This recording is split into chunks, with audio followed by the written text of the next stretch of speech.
pesan Tuhan 1 Oktober. Ini diberikan jam 1 dini hari, ya. Maka dengarkanlah. Saatnya matahari memancarkan sinar yang sangat besar. Oleh panas matahari itu, makhluk-makhluk di muka bumi berkeliaran, dan di sanalah manusia melihat binatang-binatang buas keluar dari permukaan bumi ini. Sebab mereka merasakan panas yang membakar permukaan bumi. Juga makhluk-makhluk tertentu yang mendapatkan panas bumi semakin menderita, menjadi kering dan hangus oleh panas yang membakar bumi ini. Juallah segala hartamu dan pergilah meninggalkan perkotaan. Mana sorgawi?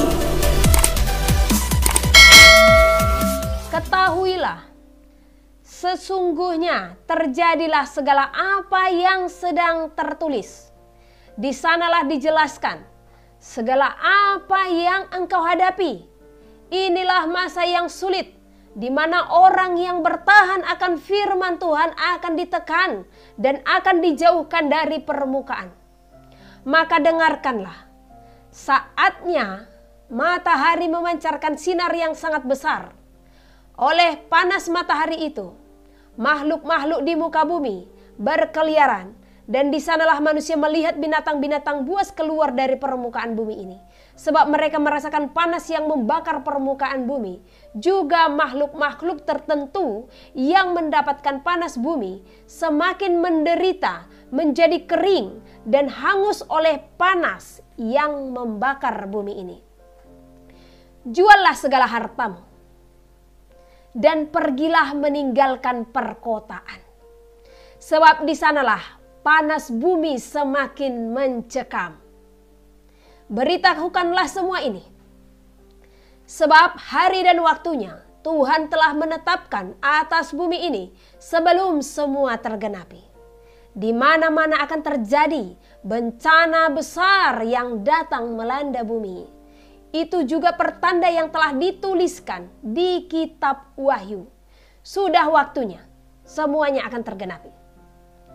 Sekaranglah saatnya. Susu bukanlah menjadi makananmu, namun apa yang menjadi makanan keraslah yang harus engkau makan. Oleh sebab hari di mana manusia semakin menghadapi masa yang sulit, maka di sanalah engkau harus kuat menghadapi segala apa yang terjadi di muka bumi. Jalanilah perkampungan. Ini dari Samaria ini ke Judea ini. Jalanilah perkampungan dan tetaplah di sana. Sebab semua perkotaan akan mendatangkan musibah bagimu untuk menjerat engkau kepada masa yang sukar. Jalan-jalan yang harus dilalui akan semakin sulit. Setiap orang harus setia kepada peraturan. Sebab di dalam ketidaktaatan, maka pemerintahanlah yang akan menjeratmu kepada tahanan yang telah disediakan kepadamu. Juga mereka telah mendapatkan perintah untuk membawa manusia menuju satu masa yang telah tertulis, di mana masa itu adalah masa tanda bilangan yang akan diterapkan. Ketahuilah, semuanya ini segera akan terjadi. Sebab semua telah tertulis di dalam firman Tuhan haruslah digenapi. Maka pastikanlah hatimu untuk tunduk kepada Tuhan oleh apa yang telah terjadi di masa ini. Tetaplah bertahan dan janganlah menjauh dari Tuhan, dan pergilah kepada peraturannya. Sebab perintah Tuhanlah yang akan menyelamatkanmu. Musim berlalu. Satu masa akan berlalu. Dua masa akan datang, di mana kesusahan akan semakin menimpa bumi ini. Jeritan-jeritan akan semakin nyata. Sesungguhnya manusia selama ini tidak memahami segala apa yang telah terjadi. Jadilah bijaksana menghadapi musim-musim yang terjadi di bumi saat ini. Jauhkanlah segala perdebatan. Jangan biarkan mereka menguasai pikiranmu. Jangan biarkan perdebatan itu menguasai hatimu. Jagalah hati dan juga pikiranmu agar selamat dari masa pencobaan yang sedang terjadi di muka bumi saat ini. Sekarang ketahuilah, sedikit waktu lagi maka penggenapan akan terjadi di hadapanmu. Juallah hartamu, juallah segala apa yang ada padamu. Mungkin saja, ini keren bahasanya, mungkin saja masih ada kesempatan bagi engkau untuk melihat segalanya ini. Sebab mereka telah berdiri di muka bumi. Para manusia serakah telah berdiri di muka bumi. Artinya tadi dikatakan mungkin saja. Kita bisa saja ketemu dengan masa itu, gitu. Ya, sekali lagi saya akan bacakan di sana. Mungkin saja masih ada kesempatan bagi engkau untuk melihat segalanya ini. Sebab mereka telah berdiri di muka bumi. Para manusia serakah telah berdiri di muka bumi ini.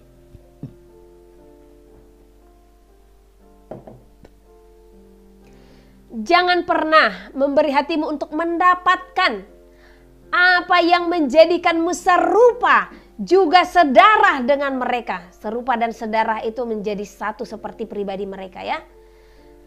Tetapi pergilah sebelum tiba saatnya.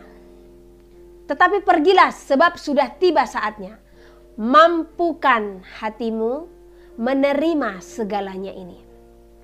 Terkadang manusia semakin mendengarkan dunia, namun disinilah mereka akan tertinggal. Jadi bagi kita jangan mendengarkan dunia, ya, supaya nggak tertinggal. Tariklah perumpamaan dari masa yang sukar di zaman para nabi. Di sanalah maka pengetahuanmu akan semakin besar melihat segala sesuatu yang terjadi di masa ini. Selangkah demi selangkah, masa semakin berjalan dalam kesusahan. Tetapi percayalah, orang-orang yang teguh di dalam iman mereka, berdiri di atas iman, di atas dasar iman yang suci, mereka akan mendapatkan mahkota keselamatan yang daripada sorga. Selangkah demi selangkah, maka Tuhan pun mendengarkan jeritan orang-orang kudus. Maka di sanalah Tuhan menyatakan penghukuman kepada bumi ini sebagai pembalasan atas darah orang-orang kudus. Serafim menjadi semakin besar dalam pertempuran. Ketahuilah, serafim pun berperang melawan orang-orang yang telah menganiaya orang-orang kudus. Haleluya. Inilah yang Tuhan berikan sebagai pesan yang dikatakan, yang saya sampaikan, pesan urgent. Urgentnya di mana sih? Oh, ibu biasa aja loh bu, gitu ya kan? Tidak, sesungguhnya ini tidak biasa saja. Ini sudah pesan yang sebenarnya menggetarkan seluruh tubuh. Ini seperti pesan yang merontokkan tulang, ya. Saya tidak tahu, tadinya saya apa itu serafim gitu ya. Kok ada serafimnya gitu. Nah, jadi ini malaikat yang sangat besar yang akan berperang. Terakhir tadi dikatakan serafim menjadi besar dalam pertempuran. Jadi pertempuran mereka akan sangat luar biasa. Berarti perang Armageddon akan terlaksana, ya. Jadi mari setiap kita untuk berjaga-jaga. Tadi dikatakan tariklah perumpamaan. Ini juga saya tanya Tuhan, apa sih maksudnya tariklah perumpamaan dari masa yang sukar di zaman para nabi? Nah, kita tahu di zaman para nabi, banyak para nabi itu yang teraniaya. Karena apa? Mempertahankan kebenaran. Tetapi apa? Mereka tetap berkenan di hadapan Tuhan. Bahkan mereka dinyatakan sebagai sahabat-sahabat Tuhan. Jadi kedudukan mereka ada di dalam kerajaan sorga. Jadi pengetahuan kita akan para nabi ini adalah pengetahuan di mana kita harus seperti mereka di zaman ini, mempertahankan kebenaran dan siap menghadapi segala sesuatu, ya. Jadi bersiaplah saudara untuk menerima apapun, ya.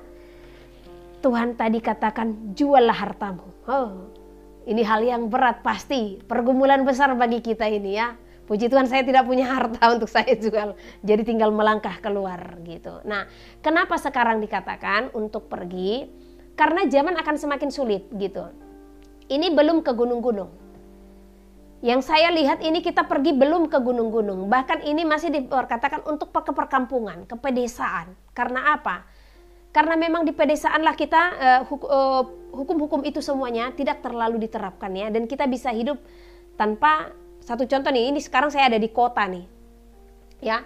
Nah, di sini saya tidak punya apapun gitu. Bahkan ini sudah mulai dibatasi ya, membeli sudah tidak bisa. Kalau sudah tergenapi menjual tidak bisa, udahlah. Jadi karena cuman puji Tuhannya ini membeli di mall atau tempat-tempat besar ya, nggak bisa ya tanpa sesuatu yang harus kita pegang ya. Nah, maka dari sinilah kita harus berhikmat. Wow, ada apa ini? Kenapa ini bisa terjadi? Jadi jangan kita menganggap apa yang kita hadapi saat ini adalah hal yang biasa. Karena penggenapan dari wahyu itu bisa sangat cepat. Bahkan itu ada masanya, 3,5 tahun masa ini, 3,5 tahun masa ini. Ya. Nah, jadi kita berarti kalau kita melihat ada 3,5 tahun itu 2 kali ya. Nah, berarti di sini kita melihat itu hanya 7 tahun gitu. 7 tahunnya di mana? Nah, kita sudah harus bisa mempelajari dari saat ini melihat segala sesuatu. Kita adalah anak-anak terang, bukan anak-anak gelap. Anak-anak terang, kedatangan Tuhan itu tidak seperti pencuri. Karena mereka akan tahu di mana, di saat bagaimana tuannya akan datang, ya. Karena tuannya memberikan peringatan. Saya akan datang. Lihatlah segala musim. Nah, jadi kita harus melihat segala musim yang terjadi di muka bumi saat ini. Apakah yang kita hadapi adalah hal yang biasa? Tidak. Orang banyak mengatakan, oh Sampar ini sudah pernah terjadi di tahun sekian. Nah, bahkan lebih parah dari sini. Bukan itu persoalannya. Persoalannya bukan berbicara Samparnya, tetapi berbicara penerapannya. Ya, karena zaman dahulu itu hanya Sampar, bahkan tidak bisa diobatin. Bahkan memang benar, itu jauh lebih besar dari apa yang dihadapi di saat ini gitu. Tapi itu hanya sebatas Sampar yang diusahakan untuk diobati. Nah, tetapi di situ juga kita harus ada perenungan. Kenapa Sampar-Sampar ini terjadi? Bahkan itu per abad selalu ada gitu. Ya, kalau kita membaca kitab Yesaya, kita akan mengetahui kenapa hal itu bisa terjadi. Karena memang sudah banyak Injil itu yang diperkosa. Sudah banyak firman Tuhan yang dinodai. Sudah banyak kemurnian-kemurnian itu yang benar-benar dirubah. Jadi Tuhan mau kita kembali kepada firman yang penuh. Tuhan mau kita melakukan firman itu secara seutuhnya. Supaya apa? Ini kita secara fisik bahkan mempersiapkan kedatangan Tuhan. Kalau pas Tuhan datang, kita diizinkan untuk terangkat ya, kita belum meninggal nih ya. Jadi kita akan diangkat gitu. Jadi tubuh kita harus kudus, roh kita juga harus kudus ya. Jadi oleh karena itu perhatikan segala perbuatan tangan dan kakimu, perhatikan segala perkataanmu. Dan perhatikan segala apa yang menjadi perintah Tuhan yang harus kita lakukan ya. Ini masa sudah urgent. Kita bersyukur diperintahkan, saya saja bersyukur menerima ini saat ini karena apa? Kemarin saya masih bilang, saya hanya mengingat 2027, masa yang sulit gitu. Jadi saya tidak tahu apa yang terjadi sebelum 2027. Nah, tadinya saya mungkin akan menikmati saja berdiri di sini ya kan? Nah, tetapi Tuhan perintahkan kita untuk meninggalkan perkotaan karena apa? 6 tahun ini itu mungkin akan masa yang sulit kita berada di dalam perkotaan. Terlebih kalau sudah mulai muncul yang namanya 5G ya. Nah, jadi itu panas tubuh akan semakin dinyatakan. Gelombang-gelombang panas itu akan semakin menerpa bumi. Ya. Jadi kita bersyukur. Kita diberikan peringatan. Kita bersyukur kita diberikan pemberitahuan. Ya. Supaya apa? Supaya kita tidak merasakan penderitaan yang sangat besar sekali. supaya kita tidak kaget gitu ya kan. Nah, oleh karena itu Tuhan, oleh karena kasih-Nya, dan kita siap mendengarkan firman-Nya. Jadi kita harus menjadi jemaat Philadelphia yang akan berdiri di akhir zaman. Jemaat Philadelphia ini adalah jemaat yang kekuatannya tidak seberapa, tetapi yang setia melakukan firman Tuhan. Haleluya. Dalam nama Yesus segala gangguan kami perkatakan, kami tolak di dalam nama Yesus. Haleluya. Ya, haleluya. Puji nama Tuhan ya. Nah, jadi jemaat Philadelphia ini jemaat yang kecil gitu, tetapi jemaat yang setia. Dan disinilah memang benar-benar Tuhan menyatakan segala rahasia-rahasia kerajaannya. Jadi jangan kaget saudara jikalau gembala kami tidak mendapatkan. Sebab akan banyak gembala tidak akan mendengarkan apa yang berasal daripada Tuhan. Akan banyak gembala yang tidak menerima segala apa yang daripada Tuhan, tapi melihat gembalanya ya. Nah, ini saya bacakan dari Yeremia dulu. Yeremia 10 ayat 21. Sungguh gembala-gembala sudah menjadi bodoh. Mereka tidak menanyakan petunjuk Tuhan. Sebab itu mereka tidak berbahagia dan seluruh binatang gembalaan mereka cerai-berai. Ya. Nah, jadi banyak gembala yang seperti ini di zaman ini. Karena apa? Mengandalkan ini. Dan sudah banyak yang memang cinta akan uang dan cinta akan penghormatan. Inilah yang membuat segala sesuatu tertutup. Dan alangkah luar biasanya di saat domba-domba ini dibawa untuk masuk ke dalam jerat. Jadi saudara bukan domba yang bodoh. Saudara dan saya bukan domba yang tidak berhikmat. Ini saatnya para jemaat benar-benar harus mengerti apa yang menjadi kehendak Tuhan. Jadi dari sekarang lepaskan keegoisan saudara. Lepaskan pikiran-pikiran yang bukan berasal daripada Kristus. Jalin persekutuan yang teguh di dalam Tuhan, ya. Jangan egois. Berikan waktumu sepenuhnya kepada Tuhan. Jangan egois, jangan merasa engkau hebat dengan segala apa yang ada padamu. Sebab segala apa yang kita miliki kelak tidak akan berharga lagi. Kita akan berjuang semakin besar. Dari sekarang berhikmat dalam segala hal. Jaga kesehatan. Pola makan yang teratur. Ya. Karena kalau masa itu akan tiba, itu kita benar-benar akan digiring untuk berlari. Dan itu akan menguras tenaga dan juga pikiran. Tapi jangan stres. Kalau masa itu tiba, percaya berarti Tuhan akan sudah datang. Ya. Itu iman kita yang akan meneguhkan hati kita ya. Puji nama Tuhan. Ini pesan yang saya sampaikan. Kembali lagi saya harus ingatkan. Kalau ada penerapan yang berikutnya yang akan diterapkan kepada setiap kita, tolak. Engkau harus mengasihi tubuhmu. Engkau harus memberikan yang terbaik kepada tubuhmu. Karena bait suci kita, tubuh kita adalah bait sucinya Tuhan. Ini harus kita jaga.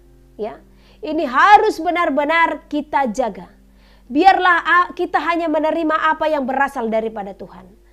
Ya, biarlah kita menerima apa yang bisa membangun diri kita menjadi lebih dekat kepada Tuhan. Jangan sampai sel saudara itu dibekukan, dikakukan, dan akan sulit untuk masuk ke dalam keintiman. Ya. Akan sulit untuk mencapai hadirat. Dari sekarang engkau harus makan banyak-banyak. Apa itu yang harus engkau makan? Firman Tuhan. Jangan lepaskan hidupmu dari pembacaan firman Tuhan setiap hari. Kita tidak tahu masa di mana semuanya ini akan dilenyapkan, ya. Nah, jadi baca minimal 10 pasal satu hari. Kalau saudara bisa membaca 10 pasal satu hari, itu hanya 3 bulan. Satu Alkitab ini itu hanya 3 bulan, ya.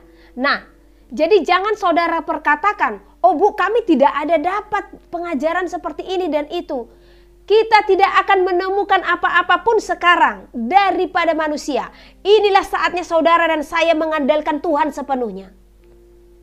Inilah saatnya saudara dan saya harus benar-benar bersandar penuh hanya kepada gembala yang di sorga. Karena apa? Para pendeta-pendeta sudah akan banyak yang tidak akan mengenali. Mereka sudah akan banyak yang tidak akan memahami mana yang berasal daripada Tuhan. Karena seperti yang saya katakan tadi, mereka sudah banyak memakai kedagingan. Jadi akal budi mereka yang dipakai, ini kan tidak salah. Supaya ini segera berlalu. Bahkan luar biasanya saya mendengarkan ibadah yang diterapkan. Kalau tidak memakainya tidak boleh ibadah. Wow, kemana domba-domba ini akan digiring? Jadi kalau saudara tidak bisa beribadah di dalam satu wadah hanya karena kebenaran, hanya karena saudara taat di dalam firman Tuhan, ketahuilah, gereja yang sesungguhnya adalah bait suci di dalam tubuhmu, di dalam persekutuan yang teguh kepada Tuhan. Engkau harus tergembalakan. Dan gembala yang menggembalakanmu adalah Dia yang telah datang ke dalam dunia. Jadi jangan merasa ciut, jangan merasa saya tidak tergembala, saya nanti dikatakan domba yang tersesat, saya dikatakan nanti domba liar. Domba liar itu adalah domba yang keluar dari kawanan dan mereka pergi. Dan mereka tersesat, tidak mencari gembala. Tetapi domba yang keluar dari kawanan hanya karena mereka memang tidak dikenyangkan, hanya karena luka mereka tidak dibalut, dan mereka pergi mencari gembala yang mengenyangkan, maka dia adalah domba yang benar-benar hidup di dalam Tuhan. Jadi saya katakan kepada saudara, kalau memang tidak diizinkan, fine, bentuk persekutuanmu yang kudus, bentuk ibadah di dalam keluargamu. Ya, jangan lepaskan tanganmu untuk selalu berdoa dari hari ini. Berdoa, berdoa, dan berdoa. Makan kenyang-kenyang firman Tuhan. Ya, kalau makanan secara jasmani dari hari ini berhikmat untuk apa yang engkau makan. Ya, supaya tubuhmu ini benar-benar sehat. Karena kalau kita sehat, di saat kita memuji dan menyembah, itu kita akan dengan leluasa. Karena di saat kita sakit, jujur, kita akan berkurang-kurang, akan sangat sulit gitu. Saya pernah mengalami sakit penyakit, itu selama, bahkan sekarang masih ada. Jadi tetap saya minta topangan doa. Kalau agak sesak sedikit, itu memang ada. Itu, tetapi saya perkatakan di dalam Tuhan itu hanya ujian gitu ya. Tetapi di saat saya terpuruk, saya harus tergantung di dalam tabung oksigen. Di saat itu, persekutuan saya memang kurang. Karena memang sel-sel di dalam tubuh kita ini sudah banyak yang tidak bekerja gitu ya. Jadi hanya lipat tangan berdoa, menyembah seadanya. Disitulah saya mengerti pentingnya menjaga kesehatan. Ya.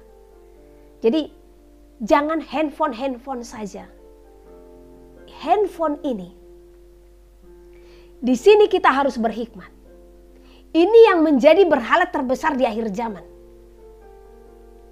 Berhala terbesar di akhir zaman karena apa? Sudah lebih banyak waktu manusia buka Instagram, buka segala sesuatunya ya. Puji Tuhan saya tidak aktif dalam Instagram ya. Nah, jadi sudah lebih banyak waktu ke handphone daripada ke Alkitab. Capek saudara jikalau hanya untuk memenuhi iman saudara, jikalau hanya untuk memenuhi pengetahuan, hanya buka sana sini, khotbah sana sini. Karena kita akan tersesat. Kenapa saya katakan demikian? Sudah sangat sulit mengerti mana gembala yang benar, mana yang tidak, mana pendeta yang benar, mana yang tidak. Karena apa? Yang satu mengatakan seperti ini, gembala yang satu mengatakan seperti ini, gembala yang lain mengatakan seperti itu. Jadi yang mana yang harus kita ikutkan? Nah, disinilah harus benar-benar kita tergembala di dalam Tuhan. Tetapi kalau saudara masih tetap diizinkan tergembala di dalam satu tempat, tetap itu hanya sebagai wadah bagi saudara untuk berinteraksi dengan para saudara-saudara seiman ya. Namun kita itu sepenuhnya tergembala atau digembalakan oleh Tuhan itu sendiri. Dengan apa? Firman-Nya. Jadi di kota ini saya banyak melihat Orang yang pengetahuannya minim akan kebenaran. Dan itulah kenapa Tuhan sampai hantarkan. Karena kalau saya berbicara kekudusan, ya, bahkan banyak orang berprinsip siapa yang akan masuk surga kalau standarnya seperti itu gitu. Sebenarnya standarnya bukan rumit. Tetapi waktu saya katakan, Tuhan, ada apa sebenarnya, kenapa Tuhan menghantarkan aku ke kota ini? Tuhan katakan, anakku, aku memberkati pulau ini dan engkau melihat. Memang saya melihat dari pulau-pulau lain tingkat kemiskinan itu jauh di pulau-pulau lain daripada tempat ini gitu. Tetapi lihatlah mereka. Mereka lupa akan aku, lupa akan ucapan syukur. Oleh karena pengetahuan mereka yang sangat minim gitu. Jadi sudah terbiasa manusia di zaman ini dengan khotbah-khotbah kemakmuran yang hanya menyatakan, oh kita hanya puji dan sembah Tuhan. Sampai kedatangan Tuhan kita tidak akan mengalami aniaya. Bohong besar. Sebelum kedatangan Tuhan sudah tertulis, makanya saudara harus baca Alkitab. Baca firman Tuhan, kenyangkan. Jadi kalau gembala yang ada di hadapan kita, yang adalah manusia ini, tidak menyerukan sesuai dengan kebenaran firman Tuhan, maka saudara lakukan, ambil langkahmu. Bukan saya katakan keluar, ambil langkah untuk berjalan di dalam kebenaran akan firman Tuhan. Lakukan apa yang Alkitab katakan. Jangan lakukan apa yang gembala katakan.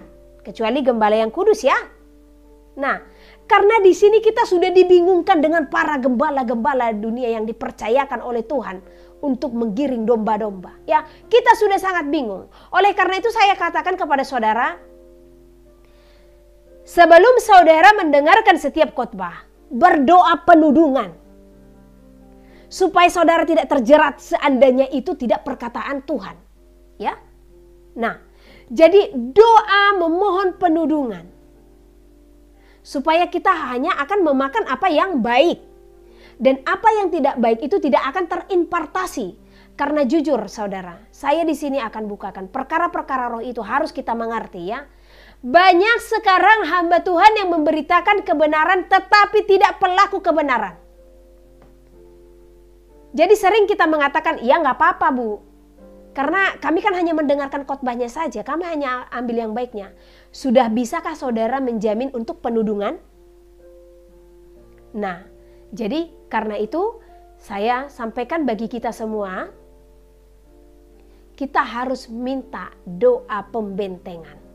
Ya, supaya mereka yang memberitakan firman tetapi tidak pelaku firman, maka tidak terjadi impartasi yang buruk. Ya. Tetapi yang baiknya itulah yang mengalir kepada kita. Karena kita tidak bisa lagi menjamin manusia sepenuhnya yang ada di hadapan kita. Kecuali kalau kita benar-benar teguh di dalam iman. Ya, kecuali kalau kita benar-benar memang yang kesukaannya adalah memuji dan memuliakan nama Tuhan. Haleluya saudara. Jadi tetap setia di dalam firman Tuhan. Tetap setia di dalam persekutuan. Tuhan ada di dalam diri saudara. Tanpa bertanya kepada saya juga, saudara bisa bertanya kepada Tuhan. Karena apa? Dia mengasihi saudara dan saya. Dan kasihnya terlebih besar. Lebih besar daripada kasihmu kepada seorang yang engkau kasihi.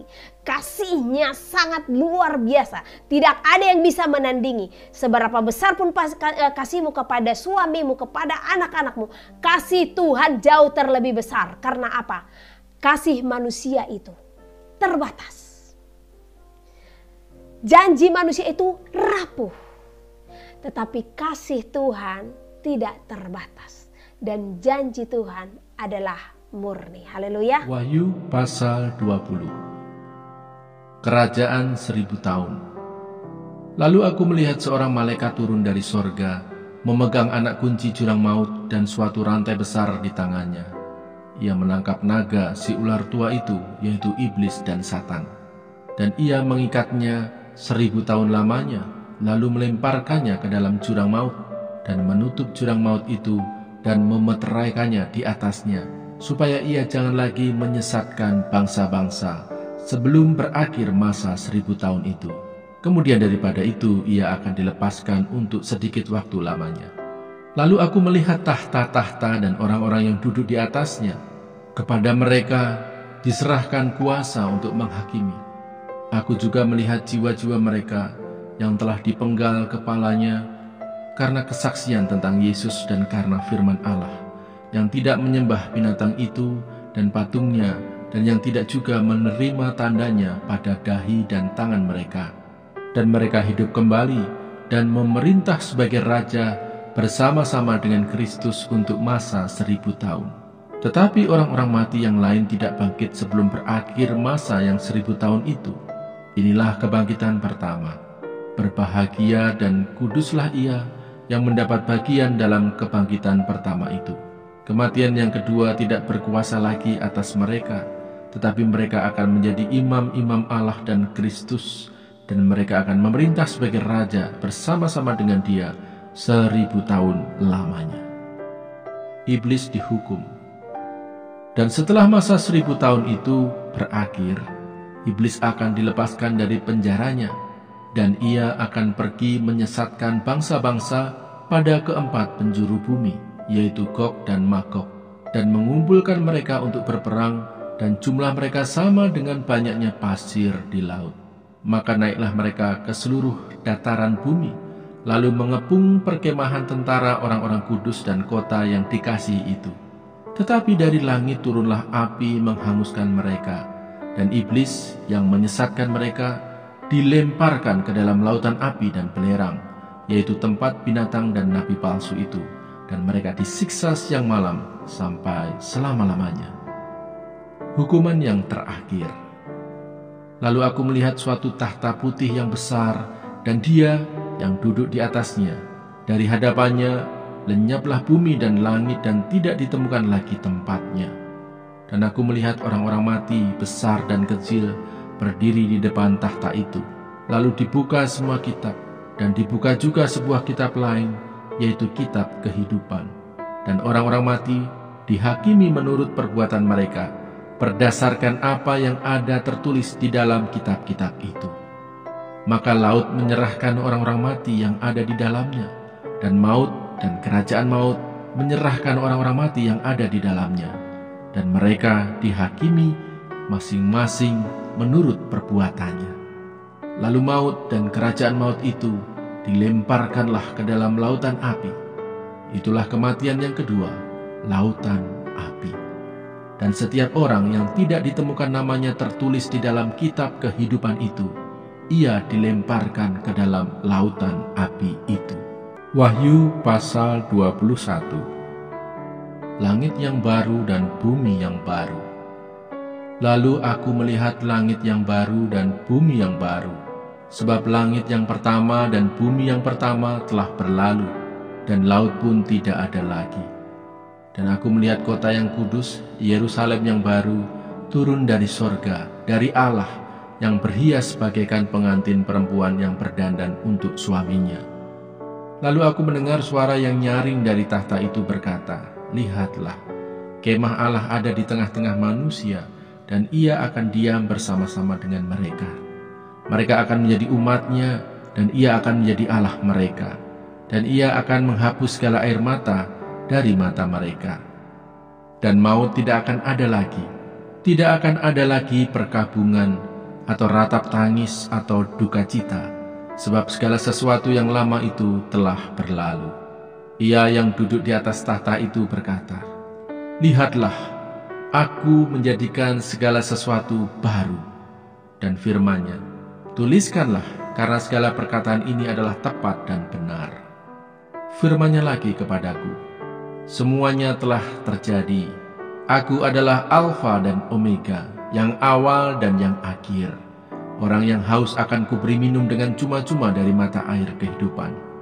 Barang siapa menang, ia akan memperoleh semuanya ini, dan aku akan menjadi Allahnya, dan ia akan menjadi anakku.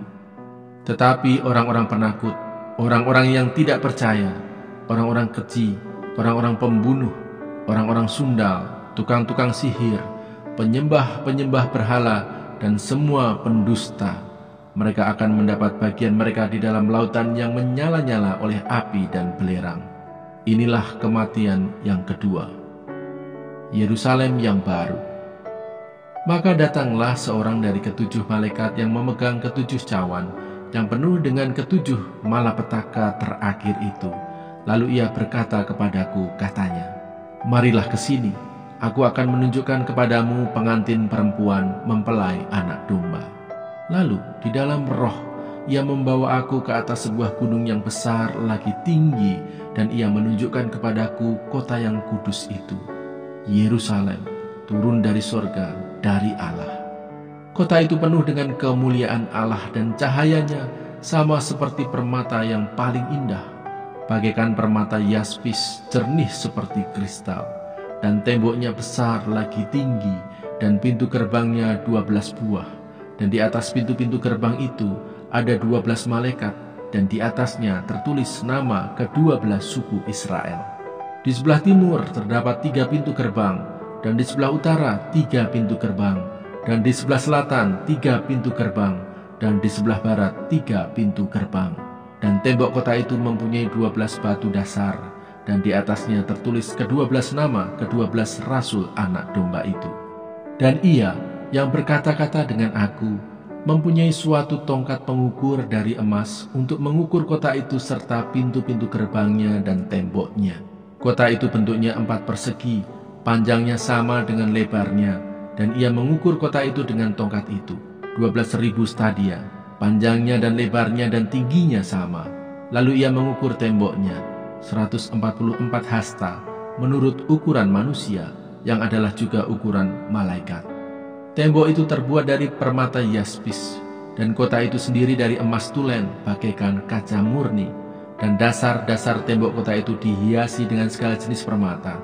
Dasar yang pertama batu yaspis, dasar yang kedua batu nilam, dasar yang ketiga batu mirah, dasar yang keempat batu zamrud, dasar yang kelima batu unam, dasar yang keenam batu sardis, dasar yang ketujuh batu ratna cempaka, yang kedelapan batu beril, yang ke-9 batu krisolit, yang ke-10 batu krisoperas, yang ke-11 batu lazuardi, dan yang ke-12 batu kecubung. Dan ke-12 pintu gerbang itu adalah 12 mutiara. Setiap pintu gerbang terdiri dari 1 mutiara, dan jalan-jalan kota itu dari emas murni bagaikan kaca bening. Dan aku tidak melihat bait suci di dalamnya, sebab Allah, Tuhan yang Maha Kuasa, adalah bait sucinya.